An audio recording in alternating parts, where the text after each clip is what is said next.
Fala galera, beleza? Estamos na nossa aula 23, dando o pontapé inicial para a parte de estatística e nossa primeira aula que a gente inicia esse conteúdo é falando de gráficos, tá?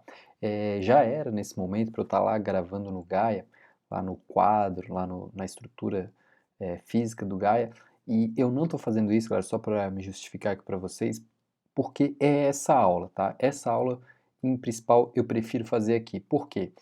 Porque a gente vai falar de gráficos, então eu vou trazer muita imagem, muita informação que a gente vai ter que analisar os detalhes dela. A gente vai ter que analisar o eixo X, o eixo Y, as informações, as porcentagens, e talvez isso não vai ficar muito claro fazendo lá na lousa, né, filmando a lousa de fora. Eu acredito que talvez ali eu até testei, eu já fui lá, já gravei a aula 24 e 25 lá na estrutura, e não ficou legal, galera. Então eu acho que aqui vai ficar melhor para você. Então por isso que eu estou fazendo ela aqui nesse formato ainda, beleza? Então a aula 24 e 25 já estão gravadas, a aula de média e medidas de tendência central e dispersão, já fiz lá no Gaia, e essas vão ser lá no formato que todos os professores estão fazendo. A princípio essa vai ser aqui, beleza? Daí de lá para frente todas vão ser lá no Gaia. Tranquilo, galera? Só para justificar o porquê que eu ainda estou fazendo esse formato, que vai ficar melhor para vocês. Muita imagem, muita informação, aula importante, né, galera? A gente vai começar a falar de gráficos hoje, e aí você sabe que gráfico tá super em alta aí falando de pandemia, eu vou trazer vários gráficos de pandemia, é ruim falar, né, porque é um assunto desagradável de falar, ruim, a gente vai falar de mortes aqui, de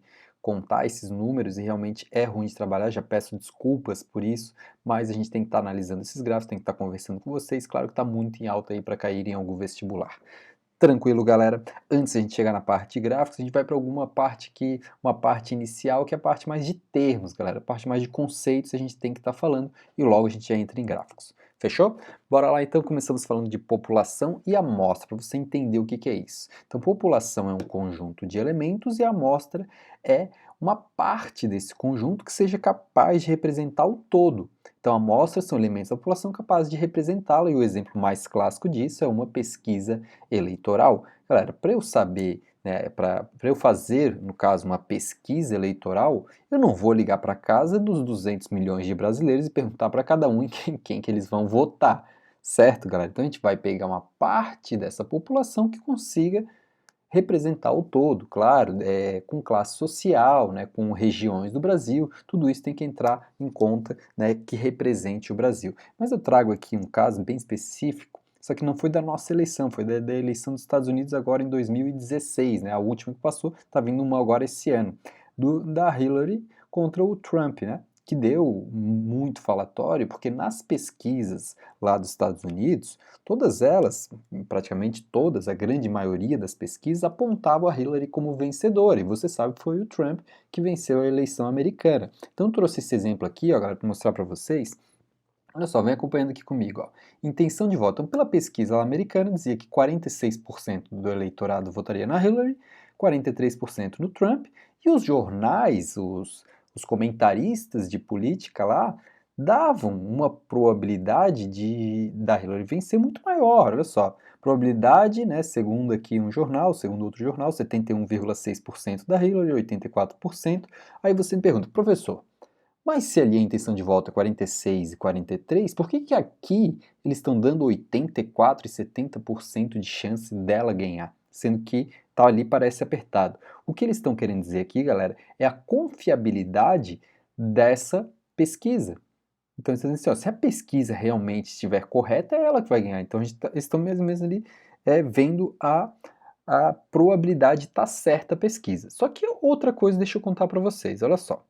Primeiro, né, as pesquisas têm aquelas margens de erro, então isso daqui é uma diferença muito pequena. O sistema eleitoral dos Estados Unidos é diferente do brasileiro. O brasileiro é quem recebe mais votos é o vencedor. Lá nos Estados Unidos não tem aquela parte lá de delegados, né, por estados, é um pouquinho diferente da nossa. Tudo isso tinha que ter sido contado, mas tem um outro detalhe, quer ver? Olha só. Então quando você olha isso daqui, você vai dizer, ó, deixa eu arrumar aqui, 71,6% para ela ganhar, vamos arredondar aqui para uns 70, beleza? 70% de chance da Hillary ganhar, tá ganho. Pronto, 70% contra 30 é ela que vai ganhar. Só que o que acontece, galera, é que isso, você está analisando aqui uma pesquisa eleitoral. Agora tenta analisar de um outro ponto de vista, quer ver? Você vai entrar num avião nesse momento e eu vou falar assim para você. E a probabilidade desse avião cair é 30%. Você vai me dizer que você entra ou não entra no avião? Então 30% parece ser muito pouco, mas depende do contexto. Num contexto de entrar num avião que a probabilidade dele cair seja 30%, eu não entro de jeito nenhum, galera. Não, longe de mim, fuja.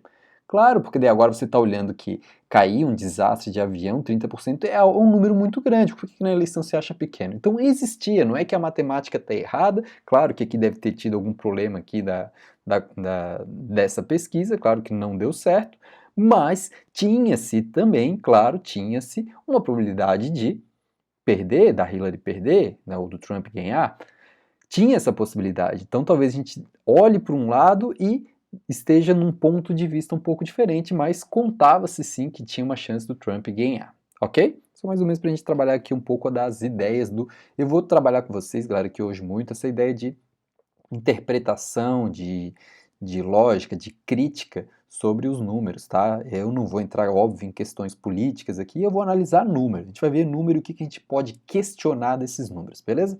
Então bora lá, mais alguns conceitos. Olha quem apareceu, eu, tô fazendo legalzinho pra galera. Dali Léo Messi, 130 milhões de euros. Galera, eu vou fazer uma listinha aqui dos jogadores da última pesquisa que teve, isso aqui, se não me engano, do ano passado. Esse número está desatualizado, mas da última pesquisa teve os valores que os jogadores aí, os mais bem pagos do mundo, quanto que eles recebem por ano. Então Messi, 130 milhões de euros, meu Deus do céu, galera. Em segundo lugar, olha quem apareceu,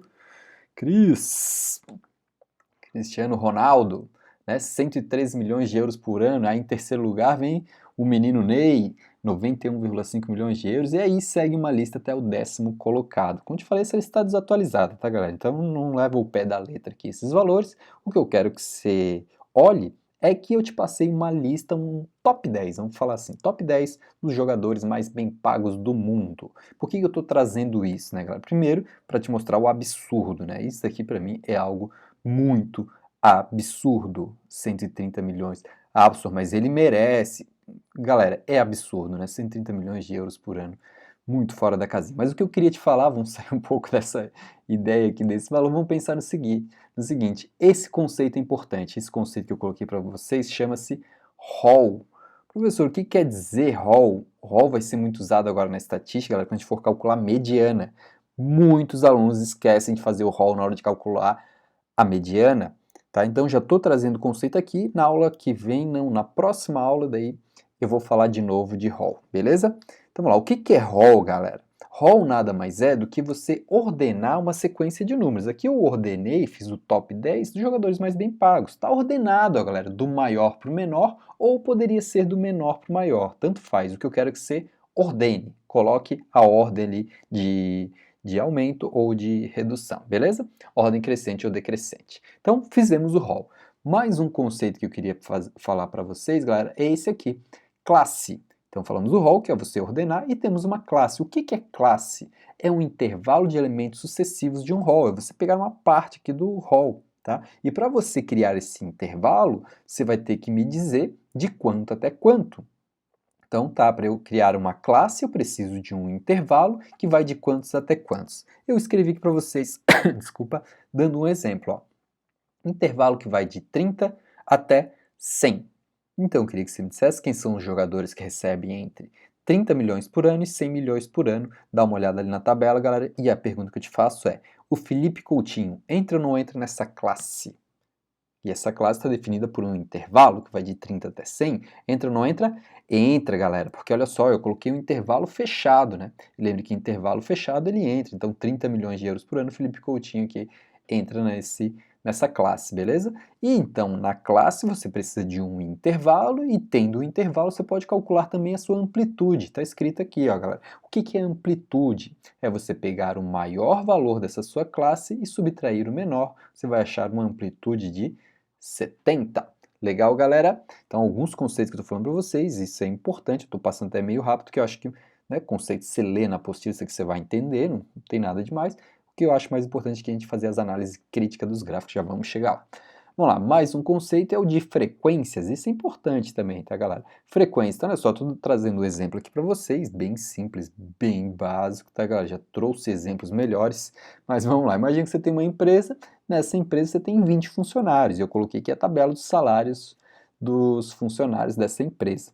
Então tem 5 funcionários, galera, que tá ali, ó, que recebem R$ 1.000. 10 funcionários 2.000, 3 funcionários 5.000 e 2 funcionários 10.000. Então aqui 20 funcionários com seus devidos salários. O que eu quero dizer com isso? Que isso é uma frequência absoluta. Professor, como assim frequência absoluta? É o número exato de pessoas que recebem aquele salário, o número exato de algo que você esteja analisando, tá? Então vamos lá, vem uma segunda coluna aqui e agora aparece em porcentagem. Esses 5 funcionários, galera, eles representam 25% dos funcionários, né? Os 10 é 50, claro, a gente tem 20 funcionários, 10 é a metade, 50%, 5 é 25, aqui 15 e 10. Isso daqui chama-se frequência relativa. Tá? Então, quando a gente usar a porcentagem, está falando de frequência relativa, a frequência absoluta é o número exato.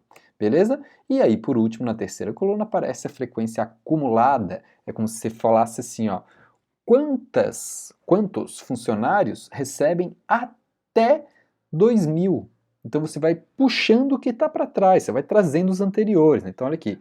Quantos funcionários recebem até 1.000? 25%. Até 2.000, então era 50, ó, na frequência relativa, você vai puxar o anterior, 75, tá?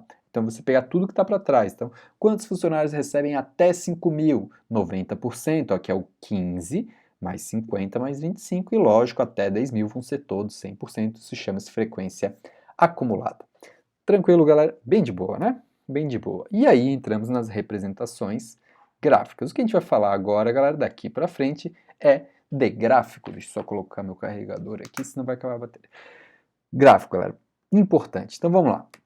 Começo trazendo esse gráfico que foi clássico, acho que todo mundo já falou desse gráfico aqui, mas a gente tem que falar dele, né, galera? Por quê? Para que serve um gráfico? Onde é que eu vou usar? Por que isso é importante? Galera, serve para você analisar números de uma maneira um pouco mais fácil. Né? Você, às vezes, fica aqui jogando muitos números, se eu começasse a jogar números aleatórios, 37% da população faz isso, 25% faz aquilo, 15% faz aquilo.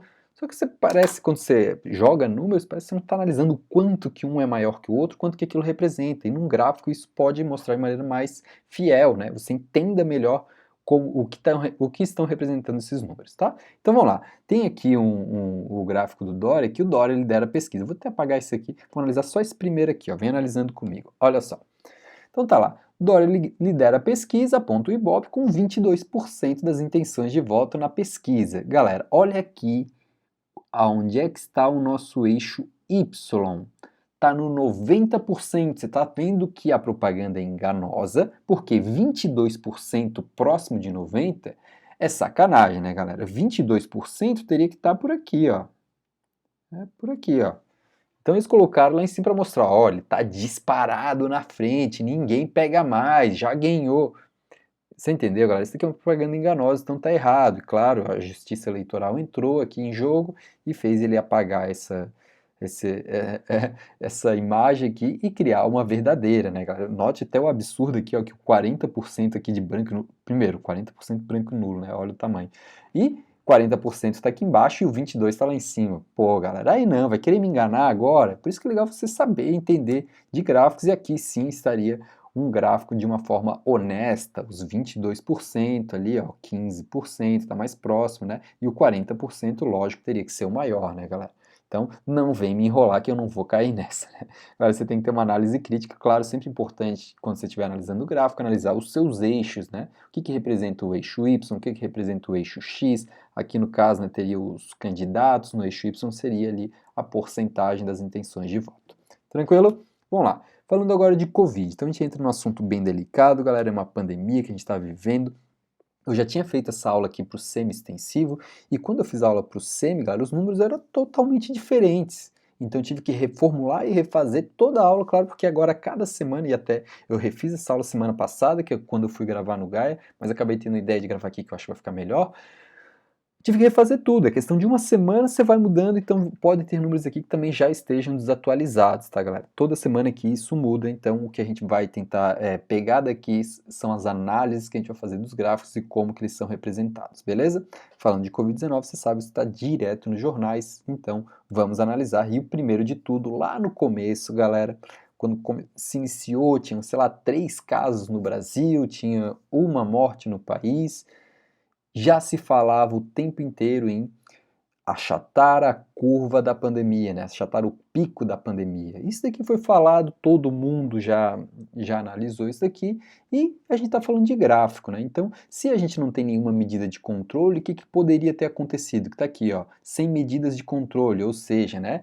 O pessoal não usando álcool em gel, não usando máscara, não fazendo isolamento, e não, né, não tendo nenhuma medida de controle, ó, a crise, a pandemia ia explodir no país, e aqui, ó, essa linha pontilhada na horizontal está dizendo assim, a capacidade do sistema de saúde, ou seja, ia entrar em colapso, porque ia ter muita gente precisando de atendimento e não ia ter leitos de UTI para atender todo mundo.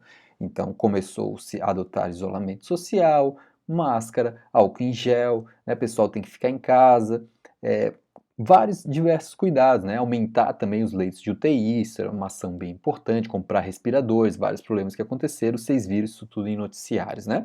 Então, se a gente, por mais que diga, mas todo mundo vai pegar, mas que pegue num intervalo de tempo maior que tenha atendimento para todo mundo, mais ou menos era essa a lógica do achatamento da curva. Beleza, galera? Então tá. Essa notícia aqui bem antiga, trouxe lá de 11 de maio, mas eu só trago ela para você entender o que vai acontecer daqui para baixo, tá? Daqui para frente, vamos dizer assim. Daqui, galera, para frente, o que a gente vai usar agora, os números que vão aparecer, vão ser sempre média diária dos últimos 7 dias. Então essa notícia está dizendo assim, ó, Brasil registra 396 novos óbitos e chega a 11 mil. Olha só, galera, nós já passamos de 100 mil, né? Nessa época aqui estava em 11, tá? O número costuma ser menor no fim de semana porque a equipe dos hospitais trabalham reduzidas nos sábados e nos domingos. Então, olha como é que ficava o gráfico, galera, se você analisasse dia a dia. Olha só, eu trago essa informação aqui para vocês. Ó. Então, olha o que acontece. Dá uma olhada nas colunas que estão em azul escuro aqui. Ó. Então, aqui é o número de mortes por dia, tá? Então, vai lá, tem um dia que tem muita morte, olha o que acontece no outro dia, quase não tem. Então, o que está acontecendo? Nos finais de semana era mais difícil compartilhar essas informações, então parecia que tinha menos morte no dia e mais no outro. Então, isso estava atrapalhando a leitura de como estava a situação. Então, criou-se a média móvel. Então, nos últimos meses, agora já tenho usado essa daqui, ó. Média móvel de 7 dias. Tá? Só para você entender, quando eu fiz essa aula lá do SEMI, não se usava essa daqui ainda. Então, eles não fazem dia a dia, eles pegam dos últimos 7 dias a média e vão contando a partir daí. Beleza? Então, por exemplo, hoje, que eu estou gravando aqui, hoje é terça-feira, então vai pegar de segunda até, quer dizer, de quarta-feira até terça. Quarta, quinta, sexta, sábado, domingo, segunda e terça, pega hoje. Tá? Quando passar mais um dia, aí diminui um lá atrás e pega o próximo e vai fazendo a média desses dias. Então, tudo que eu vou trabalhar aqui de número vai ser média dos últimos 7 dias e não exatamente do dia atual, para não acontecer isso aqui. Você me entendeu, galera? Então, quando a gente faz essa média móvel aí dos 7 dias, fica essa curva aqui que está em laranja, beleza? Então, por mais que, ó, que no último dia teve 1.311 mortes, aqui, claro, falando em 23 de julho, tá? A média móvel dos últimos 7 dias foi 1.050 e até hoje está praticamente estabilizado nisso, né? A média móvel aqui sempre de 7 dias, então é como se fosse 1.100 mortes por dia, isso a gente está estabilizado há muito tempo, né? Praticamente ali desde início de julho a gente está nessa média, que é uma média absurda se imaginar. 1.100 pessoas morrendo por dia, é absurdo, galera. É ruim de falar, você sabe disso, né? Então vamos lá, vamos analisar aqui mais alguns gráficos. Então esse gráfico aqui que eu estou trazendo para vocês, galera, é o gráfico dos novos casos confirmados total por dia. Então aqui não é de mortes, tá? É de novos casos de coronavírus na população e casos contando sempre, como eu falei para vocês, a média dos 7 dias, aquela média móvel, tá? Então aqui tem alguns exemplos, galera. Claro que eu não botei todos os países do mundo, eu coloquei alguns, a gente sempre vai analisar alguns, não vai analisar todos. Então aqui está Estados Unidos, Índia, Brasil, e você pode me falar assim, você começa a me questionar sobre esse gráfico, tá? Então, primeiro, dá uma olhada no eixo Y e vê lá, né? 10 mil, 20 mil, 30 mil, 40, 50, 60, 70 mil novos casos por dia. Isso em média dos últimos 7 dias, mas é por dia, tá? Então tá lá, 70 mil, Estados Unidos está próximo de 70 mil, o Brasil está ali próximo dos 50 mil por dia, novos casos, a Índia. Só que você fala assim, professor, mas Estados Unidos, Índia e Brasil são países muito populosos, né? Muito populosos, tem muita gente morando lá. Então, claro que vai ter um número maior de casos. Se eles têm mais pessoas, a tendência é que tenha mais casos, né? Do que Colômbia, México, Austrália, Alemanha, que são países menores. Tudo bem, galera, então vamos analisar por um outro ângulo. Vamos analisar por milhão, que agora a gente faz uma parte mais relativa. Então, quando eu falo por milhão, é como se estivesse igualando todo mundo essa questão de países terem mais habitantes ou menos, tá? Então, vamos lá. Novos casos, então a gente está falando de casos novos por dia, por milhão de habitantes, sempre usando a média ali dos 7 dias. Olha como é que ficou agora. Trouxe alguns outros países para a gente dar uma olhada. Tá lá Brasil, o Brasil está acima dos Estados Unidos, né? Passou essa média por milhão, então aqui independente da população. Tá? Tem Argentina, Espanha. O que eu queria te mostrar também que é interessante aqui, galera, é como funcionaram essas curvas nos países da Europa, né? Se você analisar aqui essa aqui que está aqui em verde, ó, essa curva em verde, tá? Essa daqui em verde, se eu não me engano, é da Espanha. Então o que acontecia? Eles chegaram no pico, você sabe que apareceu nos telejornais, morrendo muita gente por dia, aquele caos, os hospitais não dando conta, adotaram o isolamento, baixou e hoje praticamente lá na Europa já se vive quase uma normalidade, tá? Então Espanha, França, Portugal, Itália passaram por aquele pico, Reino Unido, e já estão no processo de reabertura, as coisas já voltando ao normal porque controlou. Agora olha o que acontece, galera, num gráfico aqui, por exemplo, como Estados Unidos e Brasil. A curva sobe e não desce, galera. Subiu, deu um pico máximo, agora vai cair. Não, sobe mais. Opa, deixa eu voltar aqui. Subiu mais. Agora vai cair. Não, galera. Subiu mais. Você está me entendendo? Então, no Brasil, não foi aquele pico e caiu, né? Porque, claro, um país também muito grande, você tem regiões e o contágio apareceu diferente em cada região, né? Então, é isso que a gente está analisando aqui. Estados Unidos também, ó, subiu e ficou, de novo, um país muito grande, mesmo que seja aqui por milhão, né, galera? Que você tem muitas regiões diferentes. Às vezes estoura numa região, não estoura na outra e um vai compensando o outro, né? Países menores parece que já prolifera tudo de uma forma só, né? Então tá aqui um pouquinho uma outra visão sobre isso. Agora a gente falando do número total de óbitos, aí eu trago de novo, ó, total por dia, tá? Mas lembre que esse total por dia é da média dos 7 dias, você vai pegar os 7, somar os 7 e dividir por 7, lembrando que a próxima aula é de médias, tá? A gente vai falar sobre isso. Então tá lá aqui, ó, Estados Unidos, Brasil, mais alguns gráficos aqui para você dar uma olhada, né? Então hoje, né, hoje não, aqui a gente estava falando de 30 de julho, Brasil e Estados Unidos estavam lá em cima também do número total de óbitos e aqui valores totais, né? E quando a gente fala por milhão, lembra aquela relação por milhão? Claro, o Brasil é um país maior, então também morre mais gente. Agora, olha como é que ficaria isso, cara. Brasil, tá aqui em cima, tem o Panamá que passou. Tem outros países menores que eu não coloquei aqui, né, porque também o país sendo menor é diferente de fazer essa análise, tá?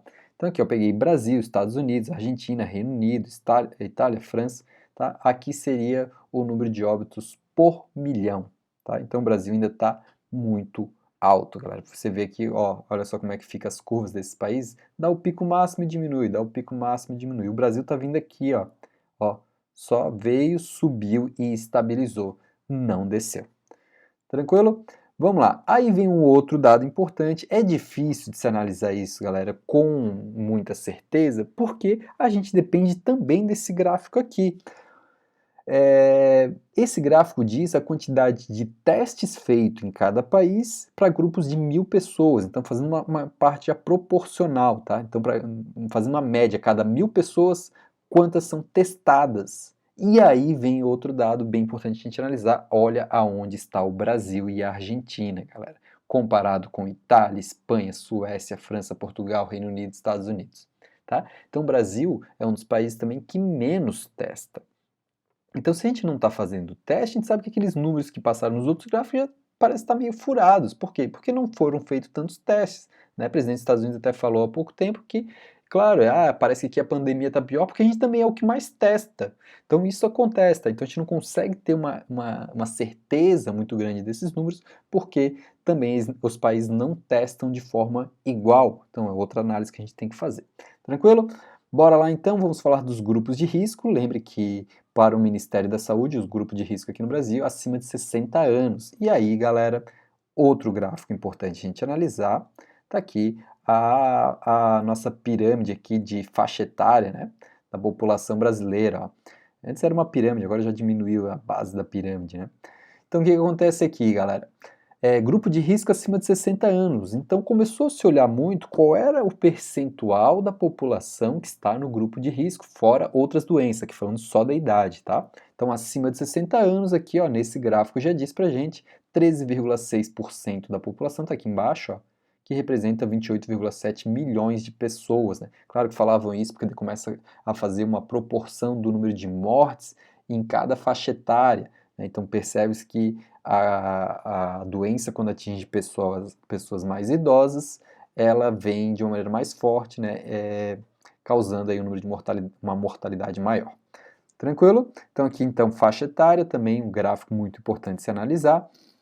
Agora eu paro e mostro esse aqui para a gente analisar agora uma parte mais técnica. Olha isso, galera, que interessante, tá?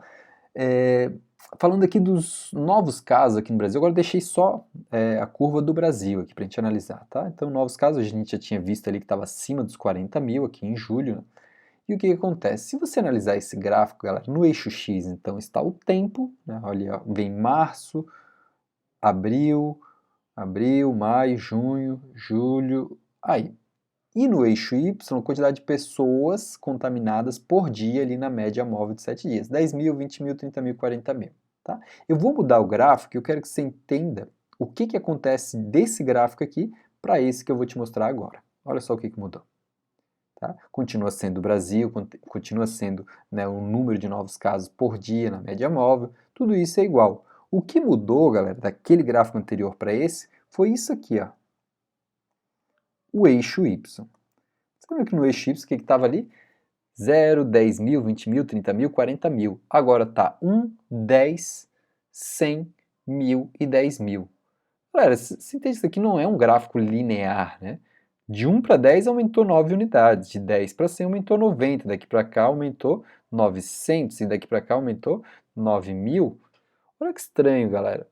O que significa esse gráfico? Por que ele é feito assim? Então, quando a gente começa, a ideia de usar esse tipo de gráfico, quando a gente começa a ter crescimentos muito grandes, para o gráfico no eixo Y não ficar muito extenso, o que acontece? Cria-se um gráfico em escala logarítmica. Foi isso que foi criado aqui, tem aparecido bastante, então é legal falar, porque agora está numa parte mais técnica aqui da matemática. Então vamos lá, olha lá. Nesse primeiro gráfico, voltei aqui para o gráfico anterior, dá uma olhada você, deixa eu pegar aqui o meu laser. Aí, meu laser. Agora dá uma olhada você aqui no eixo Y, 10, 20, 30, 40 é linear, aumenta de 10 em 10 mil. Agora nesse outro, de 1 para 10, de 10 para 100, para 1000 e para 10 mil. Esse gráfico está em escala logarítmica. O que isso quer dizer? Olha só, na realidade, galera, em vez de eu crescer linearmente o seu valor, eu cresço linearmente a potência do 10. Olha só que louco. 10 na 0, 10 na 1, 10 na 2, 10 na 3, 10 na 4. Agora sim, a potência do 10 cresceu linearmente. Por que isso aqui é um gráfico em escala logarítmica? Eu vou te mostrar, olha só, galera. Se você fizer um log de 10 na quarta, imaginando aqui, ó, lembra sempre que em log, quando eu não coloco a base, é porque a base é 10, tá? Então 10 na 4, se eu jogar o expoente para frente, log de 10 na base 10 é 1, isso vai dar 4. Ou seja, aqui seria 4, aqui seria 3, aqui seria 2, aqui seria 1 e aqui seria o 0. Aí ele cresce linear, só que ele cresce na potência do 10, que se a gente usar o log, ele fica linear. Então, é um gráfico de escala logarítmica. Para que ele é usado? Quando a gente tem crescimentos que são muito rápidos. Então a gente saiu lá, então a gente ficou muito tempo ali em crescimentos de 10 casos, 100 casos, e hoje a gente já está em 40 mil casos. Então, como se estendeu muito, a gente usa esse tipo de gráfico aqui também para o eixo Y não ficar muito extenso. Beleza, galera? Então é isso aí. Foi lá, agora saímos um pouquinho da Covid, galera. Eu sei que tem muita coisa para falar de Covid, dá para ter falado muito mais, mas eu tenho outros pontos importantes, senão a aula não acaba hoje, tá? E até aqui dentro da economia, você sabe que, não sei se eu já falei aqui para vocês, né, que a minha formação é em ciências contábeis, sou contador de formação, e eu gostaria tanto, cara, que tivesse no seu currículo, isso eu sempre falo, que tivesse no currículo obrigatório matemática financeira, que a gente pudesse falar de economia e finanças em aulas curriculares, né? Então eu tenho aqui um tempinho numa aula para falar e eu poderia estender aqui um mês inteiro dando aula e falando sobre isso, que seria muito importante para vocês, mas isso não está no programa do vestibular aqui para matemática, então é uma passada por cima e lembre que é porque a gente não tem tempo, senão eu falaria muita coisa aqui para vocês, legal? Vamos falar um pouquinho da economia, o que essa pandemia trouxe de problemas, né, galera? Eu sei que você sabe, mas vou te mostrar aqui através de gráficos, que é aula de gráfico, então eu estou te mostrando gráficos. Vamos lá. Empregos e carreiras. Com a pandemia, o país perde 1,2 milhão de empregos com carteira assinada no primeiro semestre. Tá aí os gráficos, galera. Falei, importante você estar dando uma olhada nisso, até para redação, né, interpretação de texto, geografia, pode ser falado sobre isso daqui também, né? Número de desempregados diante da pandemia tem alta de 26% em 7 semanas, diz IBGE. Então, vamos lá, de 3 a 9 de maio, tá aqui o número de desempregados, e de 21 a 27 de junho. Tá aqui o gráfico. Galera, só te perguntar uma coisa bem básica, tá? O Enem vai te cobrar muito essa ideia de que ah, o 26% que saiu aqui na notícia, ele poderia não ter te dado pergunta. Qual foi o aumento percentual de desemprego de maio até junho? Ele poderia te perguntar. E aí, como você calcularia, galera, qual foi o aumento percentual aqui? Então, você pode fazer uma regra de 3, esse é 100%, esse é X, ou divide o maior pelo menor, você vai achar ali em decimal, que você pode multiplicar por 100 para chegar em porcentagem, tá? Para achar esse aumento percentual, isso é importante você saber fazer, mas não é dessa aula aqui, é da aula de porcentagem, beleza? Então bora lá. Bolsa de valores, galera. Tá aqui um gráfico de bolsa, ó, num período eu assinalei aqui como de 5 anos, não sei se você entende o que é bolsa de valores, né? Não sei se você notou aqui uma cachoeira, ó, no gráfico da bolsa, é valores de pedaços de empresa, tá, galera? Ações. Pedaços de empresa. Quando eles entram na bolsa de valores, eles vendem um pedaço da empresa para as pessoas. Se aquela empresa é lucrativa, você vai lucrar também, né? Então, o que aconteceu aqui? Quando chegou na pandemia, olha o que aconteceu com o valor das empresas, galera. Despencou, a bolsa desabou, mas logo ela já subiu, já está quase, ó, nos valores ali antes da pandemia, tá? Então aqui é como funcionou o gráfico aqui de uma bolsa de valor.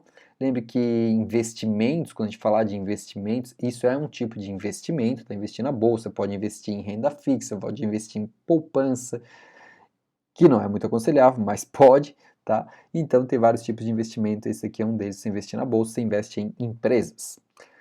Vamos lá, OCDE prevê recessão mundial de pelo menos 6% em 2020 e queda de 7,4% do PIB do Brasil. Primeiro, quem é a OCDE? Eu escrevi aqui para vocês, a Organização para a Cooperação e Desenvolvimento Econômico. De maneira mais simples, galera, a OCDE é o grupo de países ricos do mundo. Então eles fizeram um estudo e preveram aqui, ó, quedas drásticas no PIB. Lembra que o PIB, Produto Interno Bruto, é a soma de todos os bens produzidos no país, né?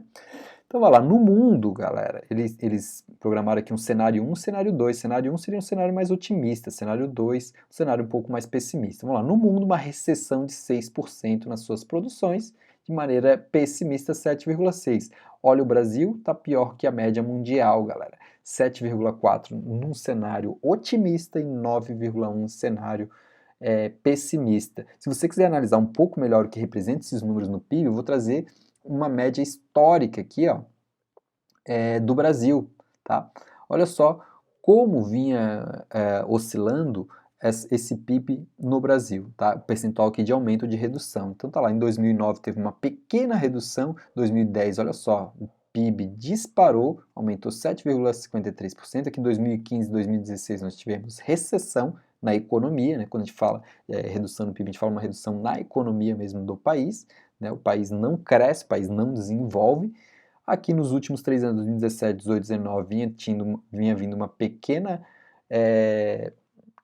melhora, né? Vinha subindo e até que veio a pandemia e detona com tudo, galera. Então, comparado, que eu tentei botar aqui nessa última coluna, comparado com os anteriores, você vê o problema que isso vai gerar para o nosso país, né? Vamos ter que remar tudo de novo, mas o brasileiro é um povo trabalhador, um povo que não desiste nunca, nós vamos voltar e vamos melhorar, galera. Bora lá. Vamos lá, dólar, falando um pouquinho do dólar, gráfico também de dólar, galera. O dólar oscilou, quando foi criado o plano real era 1 para 1, ó, lá em 1994. Dólar 1 para 1, 1 dólar, 1 real, 1 pila, que saudades. Galera, aqui ó, 3,54, você viu que deu um pico aqui em janeiro de 2003, 11 de maio estava 5,82, hoje, que hoje é dia 11 de agosto, tá 5,40, acabei de olhar, tá? O dólar, 1 dólar vale R$ 5,40, essa é a cotação aqui do dia, tá? Aí o que acontece? Ah, professor, então nós estamos na maior cotação do dólar. Em termos absolutos, sim, mas em termos relativos, não, galera. Por quê? Existe uma coisa chamada inflação. Vou tentar explicar ela um pouquinho aqui para vocês. Olha só, inflação, resumindo a inflação em uma imagem. Lá em 2006, com 3,50 você comprava uma Coca 2,5 litros. Em 2012, com os mesmos 3,50 você comprava uma 600 ml. Hoje, com 3,50 você compra uma latinha. Isso daqui é a inflação. O seu dinheiro passa a valer menos. Se você tiver o seu dinheiro, você vai comprar menos com aquele dinheiro, porque os produtos estão ficando mais caros. E o que eu quero dizer? O que isso tem a ver ali com dólar, né? Pessoal, você está bagunçando tudo. Não, galera. É porque esses 3,50 aqui de 2003 valiam mais que 5,80 de hoje. É isso que eu estou querendo dizer para vocês. Esse 3,50 hoje valeria aí mais que R$ 7. Então, se você pensar em valores relativos, aqui foi a maior alta do dólar, tá? E não aqui. Aqui em termos de valores absolutos, sim, é o maior valor, tá? Mas é porque o valor do dinheiro, ele muda conforme o tempo. Antes do plano real, galera, era algo absurdo. Eu vivi essa época, eu ganhava dinheiro da minha avó, do meu pai, eu tinha que sair correndo, ir lá na padaria, ir lá na vendinha e comprar as balinhas, os docinhos, chocolate que a gente gostava, porque amanhã já custava muito mais. Era todo dia aumento no preço. Os caras vinham com aquelas maquininhas para botar preço nos produtos todo dia, galera.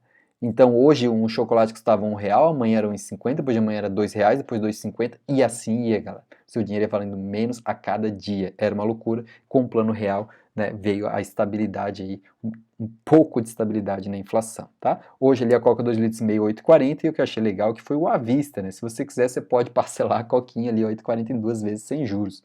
À vista 8,40 para você ver como o dinheiro vale cada vez menos por causa da inflação, os produtos custam mais, né? Aqui uma outra referência, ó, a inflação, R$ 100 lá em 94, hoje valeria 16,75. Olha como você era rico em 94 com R$ 100, que hoje já não vale quase nada, né? Os R$ 200 que vem agora, né? Notícia que saiu ali com o vira-lata caramelo, 200 pila. Veio, é um dos motivos, né, galera? A gente sabe que existem outros motivos, mas um dos motivos sim é por causa que o dinheiro está valendo menos, que se vem uma nota nova, a gente, né, fica até se perguntando o porquê de criar uma nota nova, porque estamos muito mais na era de dinheiro virtual, contas em banco, está mais fácil acessar banco, transferência de graça, cartão de crédito, não está se usando tanto dinheiro físico, né? Mas um dos motivos aí, segundo o Banco Central, de se criar a nota de R$ 200 é realmente um dos pontos é a inflação, mas existem outros, beleza? Aí os Simpsons já prevendo a nota de 200, esse episódio dos Simpsons foi em 2014, quando teve Copa no Brasil, estavam querendo aqui, ó, eles estavam querendo pagar propina para o Homer ser o juiz da Copa do Mundo de 2014. Uma propina ali para o juiz na Copa, né? Eita, então o Simpson já preveu ali a nota de 200 pila, tá? O último ponto aqui, galera, para a gente fechar essa parte de economia, deixa eu só dar uma olhadinha aqui como é que tá meu tempo. Eu acho que eu vou passar, mas vamos lá. Taxa Selic. Não sei se você já ouviu falar de taxa Selic. Isso significa Sistema Especial de Liquidação e Custódia. Tá? Mas agora também, como eu te falei, galera, eu poderia ficar uma aula inteira te falando de taxa Selic, as implicações dela, mas o que eu quero te mostrar é que esse gráfico está errado, tá? Primeiro, né, que esse gráfico aqui ele já está desatualizado, ó. Como eu te falei aqui, ele está em maio de 2020. Hoje a taxa Selic já caiu para 2%, só que ela vem caindo da seguinte forma, quer ver, galera? Hoje a taxa Selic está 2%. Amanhã a taxa Selic vai continuar 2%. Depois de amanhã 2%. Até que eles baixem. Então esse gráfico está errado porque está te mostrando ó, um decrescimento aqui linear. Como assim? Ó, aqui em 19 de setembro de... acho que era para ser 2019 aqui, né? Em 2019 a taxa Selic era 5,5. Então passa um dia e está diminuindo. Ó, amanhã menos, menos. Ele está dizendo que a cada dia está diminuindo um pouco até que chegou aqui em novembro aqui de 2019, valia 5. Tá errado, galera, porque a taxa ela fica naquele valor até que se mude. Eu vou te mostrar agora um gráfico que seria o correto. Olha só. Tá vendo que ele fica como se fosse uma escadinha? Claro, galera, que se você não alterar a taxa Selic, ela está ao mesmo valor nesse intervalo de tempo. Ó. Não variou. Então ela vai ficando constante até que você chega em determinado... Ó, chegou nesse ponto aqui, vai baixar. Então baixou tudo no mesmo dia. Ó.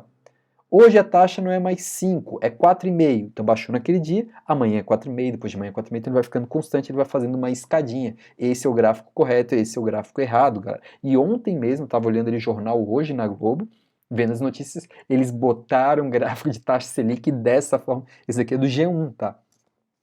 Tá vendo, galera? Só para você analisar que informação errada, assim como a gente viu do Dória lá no começo, tem que tomar cuidado, né? O gráfico tem que representar a realidade, então não adianta fazer um gráfico de qualquer jeito que pode estar errado, isso aqui está influenciando de forma, né, forma errada aí os telespectadores, beleza? Esse aqui é o gráfico correto, esse aqui já está ali ó, quase perto de 2 em julho, né? E agora você sabe que já caiu a 2%, como eu falei para vocês. Lembrando que taxa Selic é como se fosse uma taxa básica de juros, tá? Uma taxa geral, assim, você faz uma análise sobre todas as taxas do país. Quanto menor a taxa, eles tentam incentivar mais consumo, né? Porque os investimentos estão pagando menos dividendos, não, menos juros, os investimentos. Então, é como se estivesse querendo que a população consuma. Né? Se você for comprar um apartamento, a taxa de juros vai estar mais baixa. Se você for fazer um financiamento de carro, a taxa de juros está mais baixa. Fazendo isso para tentar rodar a economia, né? Porque se ninguém compra nada, trava todos os setores da economia, não gera imposto, não gera emprego, o país trava, né? Aí acaba com a economia do país. Beleza? Claro que tem vários outros aspectos, né? Agora falando de vestibulares, galera, aqui eu vou um pouquinho mais rápido. Se você quiser depois esses gráficos aqui, você me manda lá o e-mail, sabe que eu sempre deixo meu e-mail ali, fazendo uma análise gráfica das questões que mais caíram no vestibular. Isso aqui, né, importantíssimo para você fazer sua estratégia de estudos. Olha lá, quando eu falo a CAF dos últimos 10 anos, a matéria que mais cai é funções, depois vem lá a geometria espacial. Você que vai fazer a CAF, galera, tá aí alguns números para você, ó. Tá? O percentual de questões de cada matéria dentro da prova da CAF nos últimos 10 anos. Foi isso que eu fiz, né? Geometria plana, probabilidades, linda, né? Probabilidades. E aí vai, galera. Depois, se você quiser analisar com calma esses valores, pede para mim esse slide que eu encaminho para vocês sem problema nenhum. Estamos aí na UFSC, de novo, funções em primeiro lugar, geometria analítica, espacial, trigo, plana. Olha que lindo aqui de novo. Probabilidades e análise combinatória, somando as duas dá 9%, já vem para segundo lugar, olha que lindo. Grandezas proporcionais, sistemas, matrizes e aí vai, né? O DESC, últimos 10 anos, olha quem está em primeiro lugar de novo, funções, você está notando que sim, galera, funções é uma matéria super importante, trigonometria, geometria plana, espacial, grandezas proporcionais, né? Aqui já a análise combinatória já aparece menos, você que vai fazer o DESC. Agora, quando a gente fala de Enem, galera, muda tudo. O que mais cai está aqui, ó, grandezas proporcionais. Quando eu falo de grandezas proporcionais, estou falando do quê? Regra de 3, razão e proporção, e porcentagem. Oi, já tinha me fugido. Regra de 3, razão e proporção e porcentagem é a grande maioria das questões do Enem, então não é mais funções. Funções aparece aqui ó, em terceiro lugar, funções. Tá? Geometria plana aqui 10%, espacial 9%. Agora olha isso que interessante. Galera, quando eu falo de médias, estou circulando aqui para vocês, ó, médias, é uma matéria que está dentro da estatística. É a nossa próxima aula, médias, tá? Médias é uma matéria dentro da estatística, só que tem separado aqui estatística, a gente usa média, moda, mediana, desvio padrão, também está aqui. Então se eu pegar essas médias e jogar lá dentro, dá 11%, já é a segunda matéria que mais cai. Galera, essa matéria que a gente está iniciando agora, pro Enem, é a segunda matéria que mais cai. Em primeiro lugar são as grandezas proporcionais. Você está me entendendo a importância da matéria de estatística? Apesar de ser uma matéria fácil, porque aqui eu não estou explicando muito conteúdo, a gente está analisando o gráfico, a matéria é fácil, ela é muito bem cobrada no Enem, tá? Então tá aqui a probabilidade de análise combinatória também, ó, que somadas as duas dão 10%, então envolve aí um grande grupo para o Enem, beleza? O Enem dos últimos 3 anos, fiz um estudo também, porque ele tinha sido dos últimos 10, a prova do Enem vem mudando, então peguei aqui a dos últimos 3 anos para você dar uma analisada também, olha como a probabilidade já subiu também. De novo, galera, se você quiser olhar isso com calma, ou você pausa o vídeo, ou você me pede aqui os slides que eu encaminho para vocês. Beleza? Vamos lá, agora vamos para a parte dos exercícios. Então, eu acabei aqui a nossa análise de gráfico, tive que dar uma acelerada porque nosso tempo aqui está ficando curto. Vamos, esses exercícios são bem simples, são 3 exercícios, a gente mata aqui rapidão. Tem só um detalhe que eu queria chamar a atenção de vocês, tá? Então, vamos lá. Uma enquete realizada em março de 2010 perguntava aos internautas se eles acreditavam que as atividades humanas provocam... Outra discussão legal, né? A atividade humana provoca o aquecimento?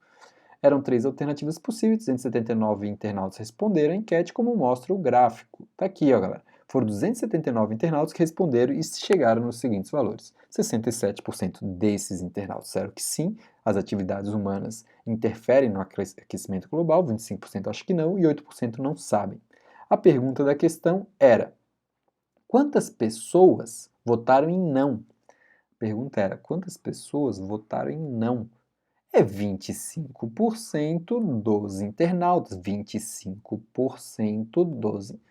Era muito simples, falei para vocês, uma análise de gráfico, você pega as informações do gráfico e aplica. Então, como eu falei lá no começo também, cálculo de porcentagem dentro do gráfico, muito importante, tá? Vou lá, 69,7, e olha ali as respostas, né? 69,75 é mais do que 50 e menos que 75. O que eu queria chamar a sua atenção é o seguinte, claro, não são internautas, ou você tem uma pessoa que votou, duas, três, 50, 60 pessoas. Como é que você vai ter uma resposta, galera, de 69,75 pessoas? Como é que você chega em 0,75 pessoas? O que isso quer dizer? Quer dizer que esse valor que está aqui no gráfico, esse 25%, 67,8%, eles estão arredondados. Para a resposta não ter dado um número exato, é porque esses valores estão arredondados. É por isso, tá, galera? E isso é importante estar te falando por causa da segunda questão. Quer dizer, a terceira, depois eu volto para a segunda, tá? Um pesquisador fez um conjunto de medidas em um laboratório e construiu uma tabela com as frequências relativas de cada medida. Então, tem uma tabelinha ali com algumas medidas, né? O valor 1 apareceu em 30%, a frequência relativa a gente já falou também lá no começo. Assim, por exemplo, o valor 1 foi obtido em 30% das medidas realizadas. Está te dando um exemplo. A menor quantidade, agora vem a pergunta, a menor quantidade possível de vezes que o pesquisador obteve valor medido maior do que 1,5. Eu quero saber quantas são o mínimo de a quantidade mínima que o pesquisador obteve valor maior que 1,5. Então ele vai fazer um experimento algumas vezes. Tá? Qual é o menor número de experimentos que ele tem que fazer para chegar nesse valor maior que 1,5? Então vamos analisar ele na tabela, ó, galera. Eu trouxe aqui o gráfico, mudei só o slide. Eu quero que o valor seja maior que 1,5. Analise na tabela aonde que está os valores maiores que 1,5. Tá, professor, está aqui, 1,7, 1,8. Ótimo, tá? Então, em termos de frequência, esse valor maior que 1,5, que é o que o exercício quer, representa 17,5%, ó, galera. 12,5, aí já seria uma frequência acumulada, né? 12,5 mais os 5, aqui esses dois valores são maiores que 1,5, 17,5, tá? Então eu quero saber quantos experimentos ele teve que fazer para chegar nessa medida. Só que o menor número para chegar nessa medida é 17,5. Só que quando eu represento, galera, 17,5, 17,5%, olha o que isso quer dizer. 17,5% sobre 100. Só que note que isso aqui não é um valor inteiro. Ou seja, o que representa 17,5%? Significa que a cada 100 experimentos, 17,5 são maiores que o 1,5. Só que 17,5 não é possível. Como é que você vai fazer 17 experimentos e meio? Vamos colocar, galera, para números inteiros. Aí eu multipliquei por 10 em cima e embaixo, ó. 175 por 1.000.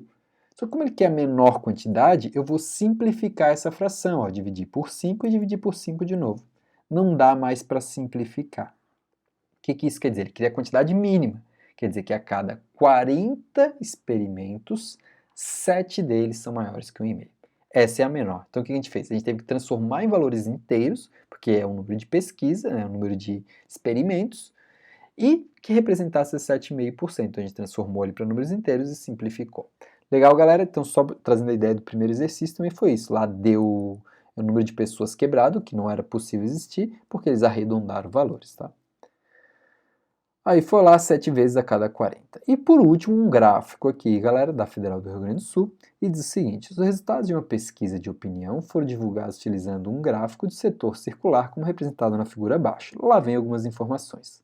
O setor A representa, o setor A representa 35% das respostas. Então, nesse gráfico aqui, ó, galera, esse setor A aqui, ele representa 35%, tá? O setor B tem 270 respostas. Aí um ele te dá em frequência relativa, que é o 35%, e o B ele te dá em valor, que é 270. Só que note, galera, que aqui eu tenho uma divisão exata no meio do círculo. Como eu tenho uma divisão no meio, se para um lado aqui é 35%, para o outro só pode ser 15%. Porque se eu dividir no meio, 50% para cima e 50% para baixo. E olha o que vem mais de informação. Ó. C e D têm o mesmo número, então eles são iguais, é 25 para cada. Você entendeu como aqui eu cortei no meio, fica 50% em cima e 50% embaixo. Como ele já falou que aqui é 35, aqui é 15, e 25 aqui para os dois que ele falou que são iguais. Legal? Agora, o único valor que ele me deu absoluto foi o 270, que é o B. Ele disse que o B representa 270 e ele quer saber quanto é que vale o C e o D. Aí vamos para uma regrinha de 3, né, galera? Então tá lá a nossa regra de 3. 15%, que é o B, representa 270 respostas. O C e o D representam 25, então 25% representa quantos? X. Beleza? Aí por regrinha de 3 a gente mata a questão e descobre que o X vale 450. Era isso que ele havia perguntado. Letra D, 450. Feito, queridos! Acelerei um pouquinho aqui nos exercícios. Os exercícios eram simples, né? Eu acho que o importante era a parte da matéria. Galera, eu me estendi muito nessa aula. Você viu que eu tentei falar rápido, mas aqui é uma aula muito importante, muita coisa legal para falar. Qualquer coisa, você acelera aí a aula para poder ver num tempo menor. E o que você precisar, galera, eu tô aqui. Se você quiser esses slides, me pede lá que eu te mando. Valeu, queridos! Um abraço e até a próxima. Tchau!